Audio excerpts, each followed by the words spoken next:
Now I welcome back to the stage Maud Ceuterick, who will moderate a conversation with the makers of Are You Ready?, including the living, unliving surveillance poet themselves, and Frans Jacobi. Frans Jacobi is an artist working with performance, text and film, who is head of the Department of Contemporary Art at the University of Bergen. Frans and the poet's collaborator, Ceuterick, is an artist based in Bergen who works with issues such as climate change, neoliberal ideological patterns and cultural radicalism. Following this, Ingvild Færøy and Søsse Jørgensen from Humans and Animals in Bergen will join the conversation via a live stream. If you have any questions or comments throughout, please communicate them through the Zoom channel, which you can access via a link on our website at beck.no. I'm very much looking forward to this conversation and now pass the word over to Maud. Hello, Frans. Hello, Living and Living surveillance poet. I have a question for you to start. So, Living and Living, you had a very long life since since the beginning of your life to your death. And I was wondering if you experienced some changes, especially in the climate. Was the storm that killed you somehow bigger than the others? And did you associate those changes with human civilization? And I wondered especially, how much did you know about human civilization before you came into the city? Was it all new when you came, or did you already know what was going on in the city? Yeah, well, first of all, thank you for inviting me. Over the years, while living in the forest, and the many years I spent in the lake below Wittgenstein Cottage, in the deepest of the deepest fjords in Norway, I have observed the rippling effect of human action. I really have. Yes, after I became the unliving, I got the opportunity to understand more of the layers of human psychology.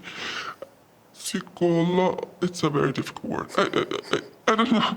I don't know if I'm fortunate or unfortunate having the ability to grasp some of your complexity.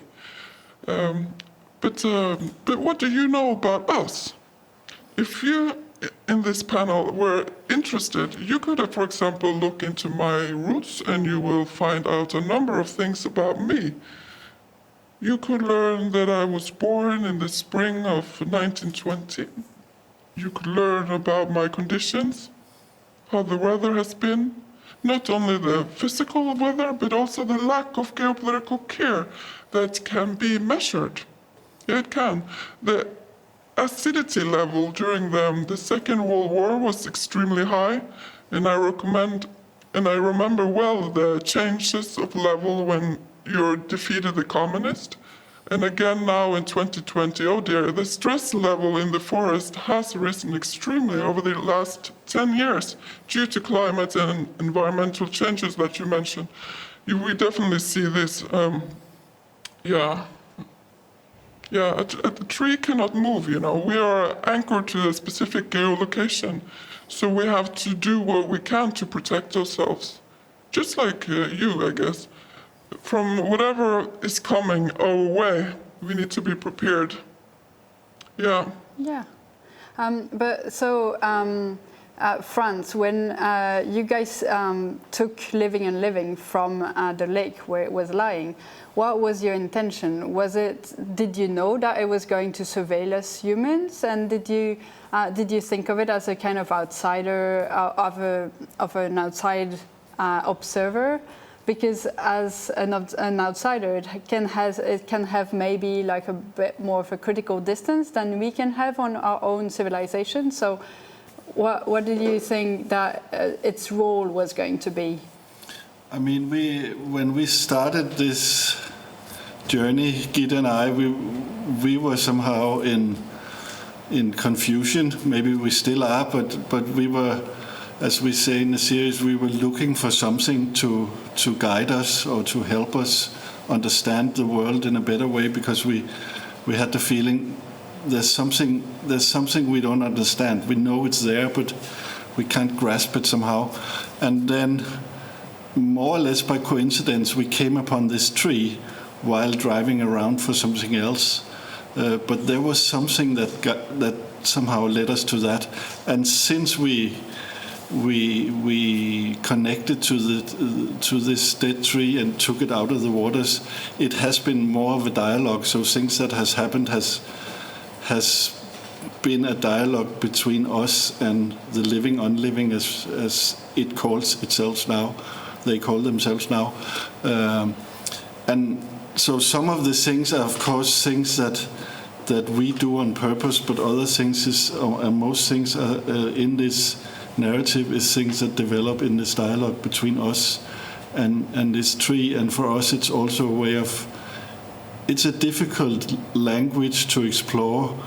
The living unliving has to somehow learn the language of the humans, but we also has to learn to listen to the language of nature or different objects. And this idea of outside and inside and a critical distance that we came with is something that we are now kind of experiencing in other ways, because it's not like there is something outside. We are all part of the same ecosystem, the same atmosphere, and in this sense it doesn't really make sense to think about culture and nature as inside and outside something. It's more like we're part of a larger system together, and this is, in a sense, the process we are learning of developing while learning it somehow.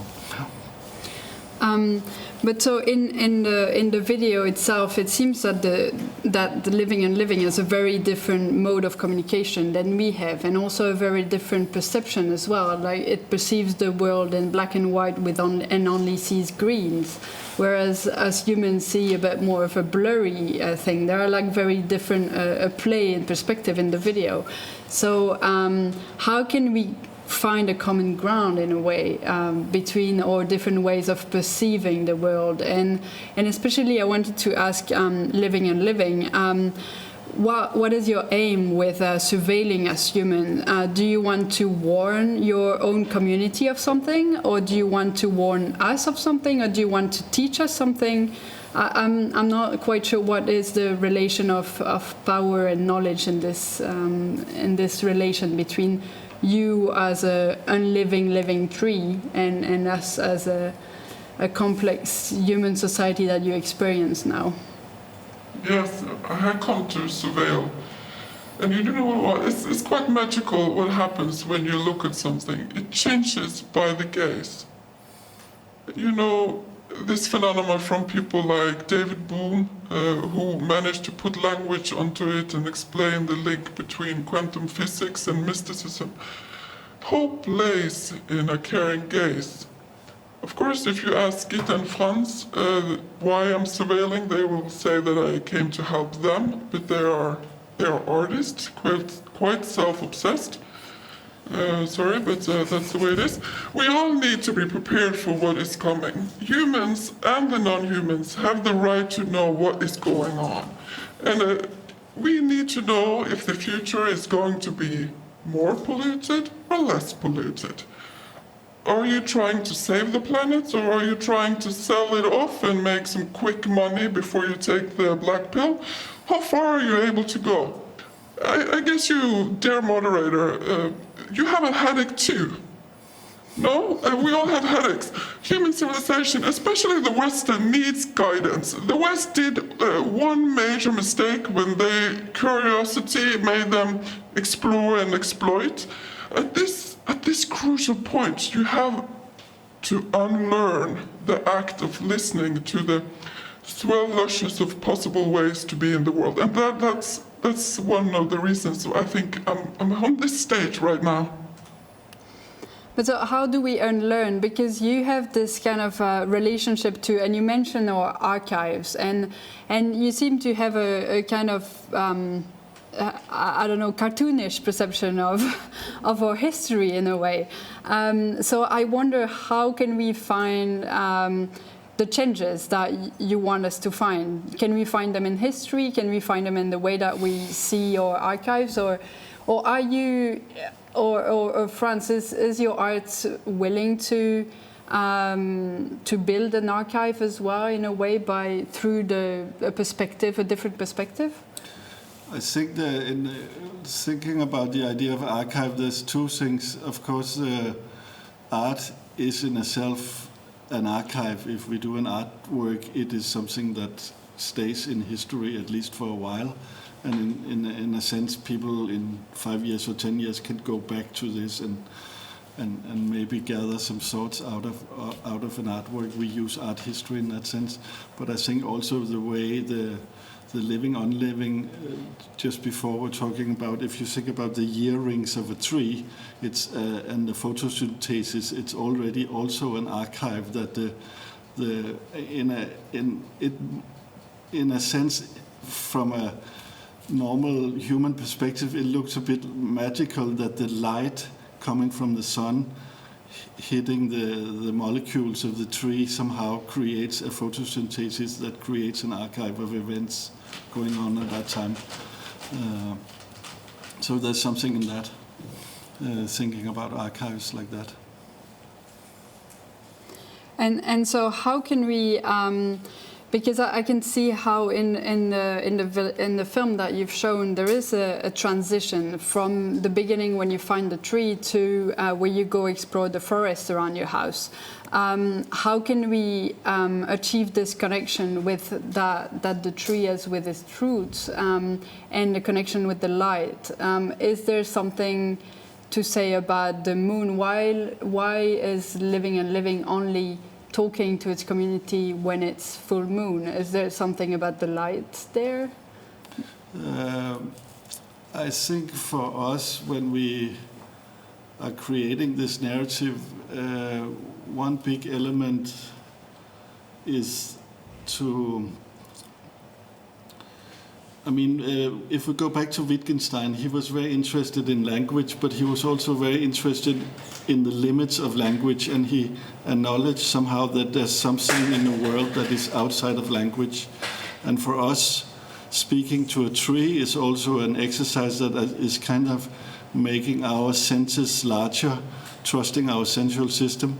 And we can see there is a language outside of the human language.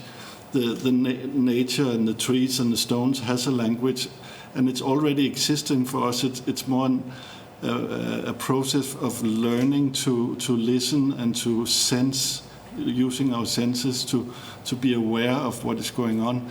And that process of learning this is both super interesting, but it's also very confusing. And you can see in this first episode, this scene you're referring to with the moon, it's a moment where we are really confused and feel lost. Instead of coming to a higher consciousness, we are just lost between different kinds of consciousnesses.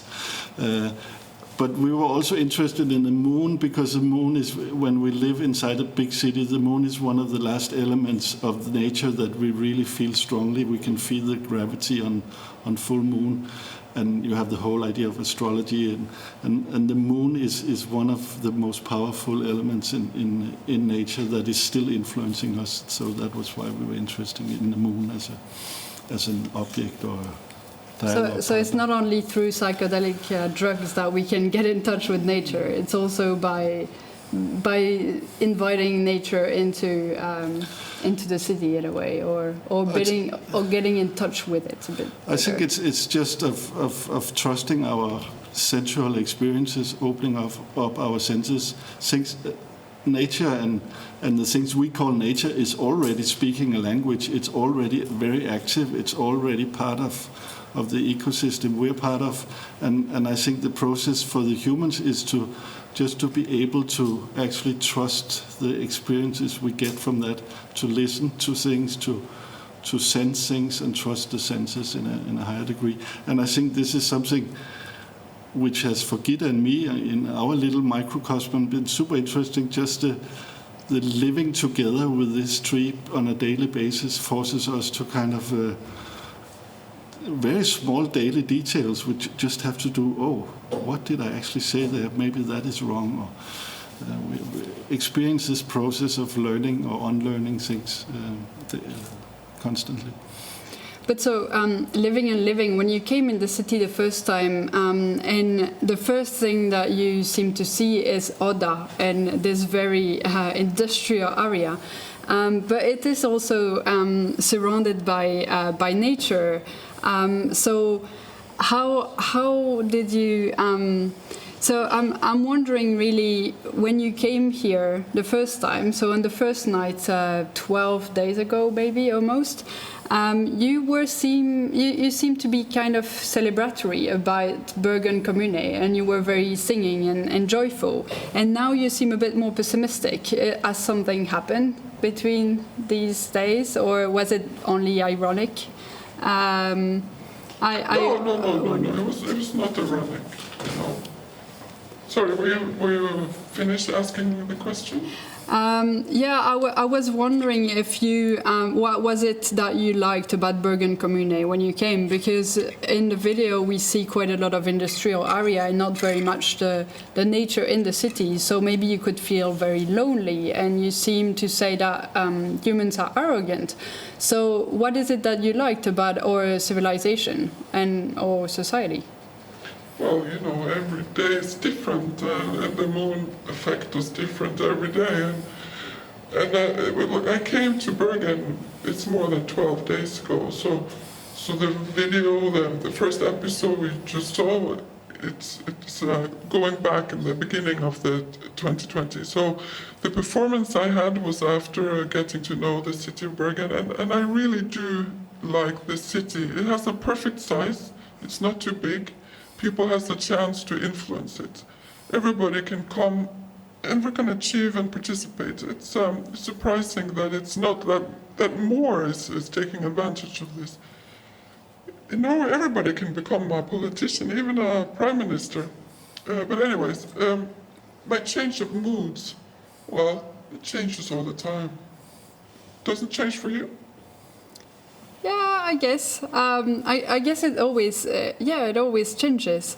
But you seem to also celebrate democracy in a way. And now you said that everybody could become a prime minister. But you could. But since you're very perceptive, you can also see that there are many exclusions in our society, and there are many that are excluded. So, do you feel the same in your own community as trees?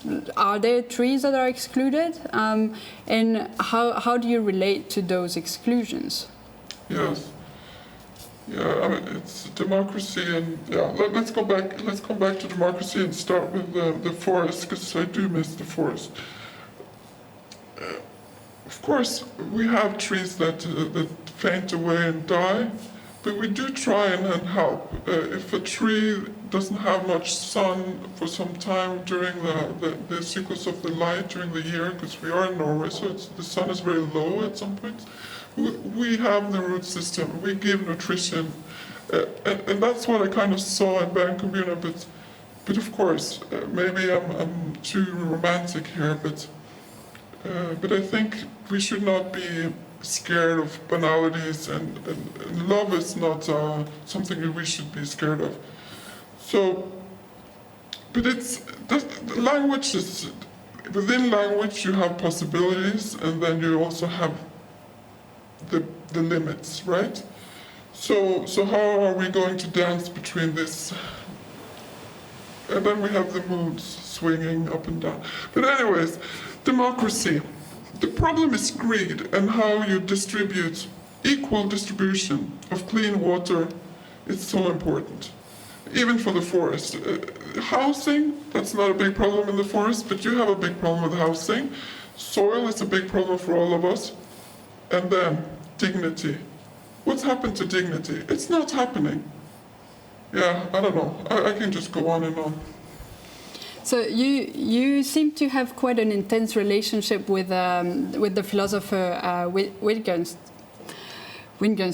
I could never say Wittgenstein. And you seem to rely on his prediction that humanity will be ready. But what would it be ready for? For change? What sort of the tree also wondered, or Living and Living, you also wondered about whether the humanity is going to be ready at some point, and you seem to express doubts about this. So, what are your doubts? Yeah. Why do you think that we will never be ready, in a way? I don't know. I think we are very used to the act of waiting. But I think the art of waiting has played itself out. It's time to read philosophy and stop reading crap newspaper. We are waiting for common sense, aren't we? We are waiting for the right questions to arrive. And we can talk about if democracy is the right word. Is it probably better than dictatorship? But what is the real questions here? What is that we really need to ask ourselves? We are lost in language, we're lost in translation, and then, I mean, the first episode here we just saw this quality of not greed, but in this, envious, being envious. And then, Hitler came to the water, and you have this dichotomy with Hitler and Wittgenstein. Maybe you, Dr. Jacobi, can say why you absolutely wanted to have that a part of it. Yes, we were quite interested in the life story of Ludwig Wittgenstein, which is it has this quality that he is withdrawing from a lot of things he's doing. He comes from a very rich family in Vienna. But he soon kind of, he doesn't want to take over the family business and starts his life as a philosopher instead. As soon as he has written his first books, he withdraws from the role of philosophy and becomes a school teacher. Then he becomes part of volunteers as a soldier in the First World War. And he, after experiencing the war, he kind of withdraws from the family money that he has owned, so he gives all his inherited money away to his sister, I think it was, and then he moves to Norway for a period, also withdrawing from the big cities in Europe. So there's a whole story in his life. He's going away from the center where he actually is from the beginning, while Adolf Hitler is. It was this curious fact that they actually went to school together, and he's quite the opposite. He wants to be in the center all the time. He drags attention to him, and he shouts and rules and conquers and moves to Berlin, and he kind of takes over the world to get to be in the center. So they are, as persons, quite opposite. And I think one thing that's super interesting for us is this idea of withdrawal. The next episode will be quite focused on the corona situation, and you could also see the whole society, in a sense, in the corona, were withdrawing, going back home, and kind of creating a new, more quiet lifestyle, which I think now we talk about it as a huge crisis and problems all the time, but it also has a lot of qualities, this kind of a more quiet life that is more respectful for the situation around you. And I think this, if we talk about being open for sensing nature and other beings in the atmosphere, I think this withdrawal is something important also. So the transformation we're talking about also has to do with kind of stepping back and being more humble, in a sense, compared to in the relationship between humans and other beings. It's funny that you mentioned this the episode, because it's very different, this episode between Hitler and Wittgenstein compared to the rest of the video.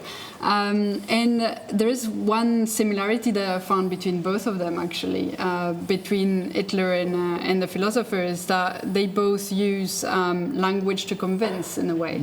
So language is a very important part of your your work, and also of Living and Living's idea that we need to change our relationship to nature and a way of talking to it. So I think this is also a common point with Ceuterick and Ingvild's work, that we want to have developed a different language to relate to nature, to relate to the natural world around us.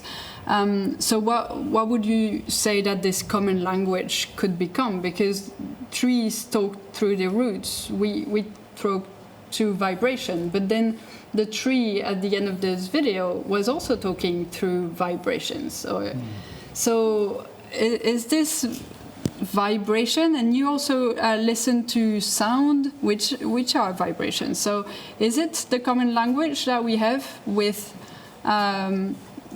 trees and with animals? I think for me, for instance, this idea of breathing is something that made me understand something, because every animal and every human being, when we are breathing, we are contributing to the atmosphere, the balance of the air, oxygen and carbo-oxygen. So, and I think this breathing is, in a sense, a huge collaboration between all these kind of different species and animals and plants, and I think that is a kind of language to me. So it's also to becoming aware that even by the smallest gestures we are part of a bigger whole. And I think also what is super exciting and even psychedelic maybe is how the modern science at the moment is also kind of experiencing all these kind of micro details and getting to learn the bigger picture somehow. And I think that is, for me, that is the kind of language that we need to learn. And it's a language that doesn't only exist in words and speaking and writing, it also in mathematics, but it also exists in sensing and listening. And so this kind of enlarged language of everybody, and it's not only the humans, but all different kind of things. Yes? Yeah. But you're so sweet there, Jacobi. No wonder Gita loves you. What did you think, Ingvild and Susa? I think that Frans is really touching upon something that I also believe, and I think that we don't need to develop a new language. The language is already here. It's just to recognize it, and we are so focused in words, but we just have to let go a little bit about the idea of language and just try to be, actually. That's at least my experience from being with my animals, that the less stress and the less words, the better. The closer we can be. And that there is some kind of mutual understanding there. And that goes probably for other beings as well, not only like mammals as we are. Yeah, so that's one of the things that I can relate to my own work as well, is this phenomenological experience of space. So we can experience space from all our senses in a way. So the problem with our society, I guess, is that we have sight as the first, for most of us at least, we have sight as the first sense that we use to communicate and to perceive the world, to experience it. But it's, in your suggestion, in what you're saying, it seems that we need to include all our senses. That would be also hearing, but also touching, and having a kind of more a more sensuous experience of the places and of not the people, but all the beings that surround us in a way. Is that what you were suggesting? Well, I mean, feelings are readable for animals, and we can kind of, when this is very kind of common sense for people that are with animals, that we can speak with words and say that we don't feel afraid, but still the animals, they know we are afraid because they smell it or they sense it. You cannot hide it, actually. And so we have to be more honest, probably, and be more with the feeling that we share, so we don't fool ourselves we humans, that we don't fool ourselves to believe that what we say is right when we feel differently. I think also as a visual artist, we could use the word aesthetics. Aesthetics is the language of the senses, in a sense. So yeah, there's something there. What do you say, living, unliving? I'm just very. I feel very present, so I just want to lay in the presence and not say anything really. You just want to hear us, and Yeah. that's fine. I was wondering, since you talk about aesthetics, in the video that you showed, there was a very clear, or I saw a very clear distinction between the natural world and when you go into nature and all the colors that come in. Whereas when you film the more industrial area, especially in Åsane, all those, there is a very, very binary distinction in a way. But that's not how I myself experience Bergen, because Bergen is very much surrounded by nature, and nature is and this surroundings is actually not very far from where we live, from the city. It's very much inside. So what did you want to express by having this clear dichotomy in a way of separating the natural habitats of where living and living was and the city where we live? Yeah, you could say this first episode is we still haven't arrived into the city. We're still moving from the lake and then on its way to the city. And the first places, it's not Ordath Ladusok, it's just a coincidental place that came by on the road. But that was interesting to us because it's a small factory system that is working with rocks, turning them into something you can build roads from, houses from, and that place, to me at least, tells something about extraction. The idea that nature is material that we can extract and use for other purposes. And then when we drive through Åsane, which is a kind of shopping mall suburb somehow, there was this very, in a sense, very beautiful fact that the glass facades of these huge buildings kind of mirror the nature that becomes blurry and very beautiful, romanticized inside the mirroring of these glass facades. There was also a lot of cars there, so the living unliving is speaking about the shiny armor of the people who sits inside the cars, and you could say that that kind of protection and armor is also what we see in these buildings, that whatever goes on inside the shopping mall is protected with these glass facades, which also is an armor or shield between the culture and the nature. And I think this is what is, on a longer term, what we want to discuss is that kind of dichotomy, is that really producing anything that we can use going forward? Because it's a very kind of extractive vision of culture and nature. It's two different things. Yeah. But what's interesting is driving, especially through Åsane, is that it's so visible. It's just, you can see it in all the facades, in all the buildings, in all the cars, that this shield between humans and nature is how we build a city somehow. Mm-hmm. Did you, Ingvild and Susa, did you also experience this? Because in your radio show, you also have parts that are very much centered on listening to and telling us a story about. I was going to say deer, but no, animals. And another part that is very much concentrated on the technology of the city and the recycling of garbage. And so do you see this dichotomy as well, or can you see a sort of more linear or more emerging between those two worlds in a way?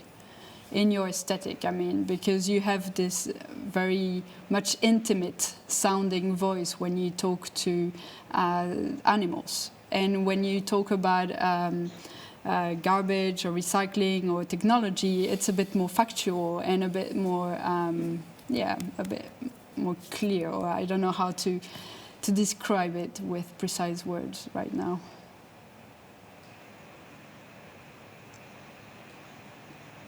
I think you have to answer that. You're the one with the close relationship to animal. Yeah, but why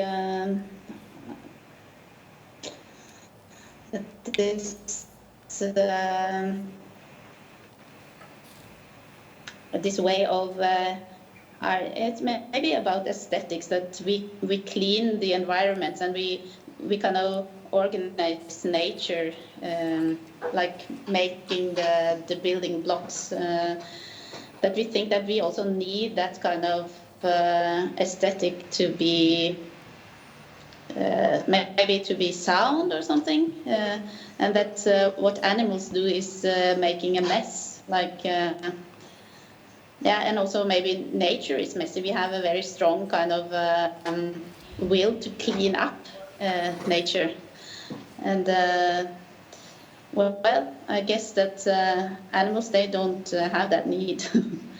If that would be an answer, I don't know. Yeah, it kind of relates a bit to what you said about the shield and the separation that we create in a way, right?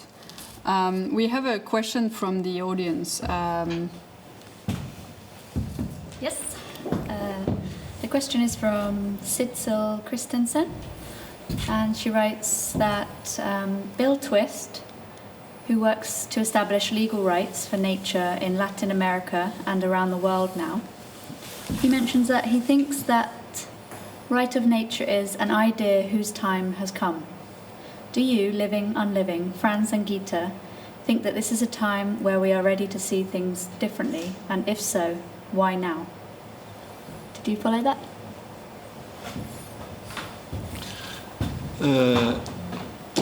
There is this case where the Amazon jungle has kind of sued different multinational corporates for extracting oil and ruining the forest there. And this is, of course, something that is super interesting. How can you give a forest legal rights? And there is a colleague of ours, Ursula Biemann, who has made a film and art exhibition about this process. So it is something that has been in our minds for a while, this idea of legal rights. And I think also what is interesting for us in this process of working with the living, unliving is also how, when it comes to the city, when they come to the city and becomes part of society, how many human rights does it gain as well? We'll have to see how that plays out later in the process. And, Can I say something?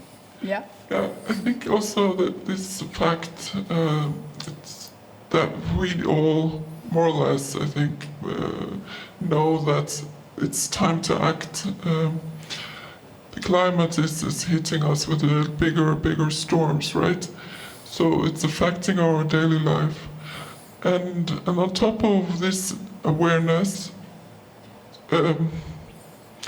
we have another awareness also about the equal rights and how we treat minority groups. So I think it's a lot of things going on at the same time. That thank you for the question. And I think it is time now. It really is, and it's up to us, isn't it? And Ingvild and Sosa, I feel that this question could also relate to you in a way. How do you perceive that those legal rights could be also applied to the animals you build a relationship with? It is a little bit funny that we found some trials against animals from medieval times. We just did a search on the net, and it was one thing was one species was very much on trial, and that were the pigs. But for most of the cases, it seemed like the animals were losing at court, and this was like a church civil court somehow. So that was a kind of a little bit funny thing to find out there. But yes, I think it is very interesting to see now that other beings than humans also can have legal rights, because I mean, we need to change the way we look upon who is right and who needs protection. It's not only humans that needs it, and it needs to happen a change there very, very soon. So yeah, And it what has are you thinking with? Yeah, it has been taken to court, as you might know, in the US. We saw this film about this chimpanzee who's actually, do you remember, Cesar? Was taken to court, and some of it was taken very far. I don't know if it was to the Supreme Court. Do you remember, Cesar, how this went? Did it lose, No, but sorry, but it's going on. I mean, it's actually happening. It is happening. Nature is in court in Norway at the moment. The paragraph Yes, that's true. 112. Greenpeace is taking nature, talking on behalf of nature, and maybe I will join them. It will be very interesting to see how the outcome of this court hearing. It's in the Supreme Court now. And I mean, Yeah. it makes me think of the pandemic again, and the mink factory. Could the mink be also? What do you think about this living and living? Could the mink also come in trial against humanity for putting them in that factory, and where they can develop easily sickness that later on transmit to us? That's also the way that we treat animals, and they could sue us for that kind of behavior, can they? Yes, I mean, that's, well, I think the Danish government will be sued in relation to the minks, but I think they will be sued because people lose money on selling minks. So that's on another half of the brain. But the minks, poor minks, I mean, I hope that the minks will be free after this. I mean, what a disaster. What a disaster. The whole industry, it's tell you so much about the complexity of humans psychologically, doesn't it? Who the hell wants to wear a mink around their neck? For God's sake. There is another question. Yeah, they're more like comments. Perhaps if you just are able to reflect on them. There's one from Anders Hannevold who says, in response to being honest, I think to some degree we become what we think, and that our thoughts, again to some degree, can be convinced through the use of words. And then we have from Hanan Benenmar. In Mongolia, if a horse kills a human, they get freed. Not killed, like in the case of pigs in France.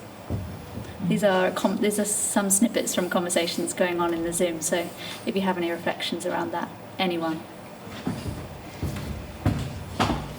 It's at least good to try to kind of make an opposite idea, so that like it's very common to kill dogs if they bite humans, but it's good as a reflection at least to think that vice versa, so that we can come a little bit down from our high position towards other beings.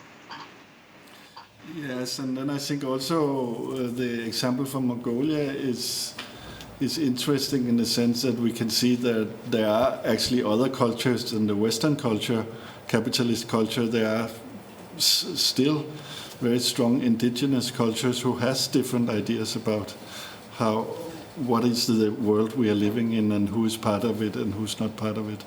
So I think even within the human family there are a lot of possibilities to explore and doors to open. Living and living, did you want to conclude with any thoughts about those comments? I think all this knowledge that we miss, or you miss, it has been thought about before, like Frans mentioned. It's there, so you just have to give it more space and show the dignity that this culture and this mindset deserves, because the answer is out there. It's yeah.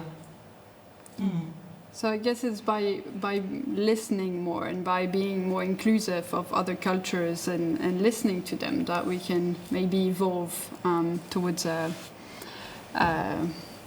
brighter future. At least it's a start. Yeah.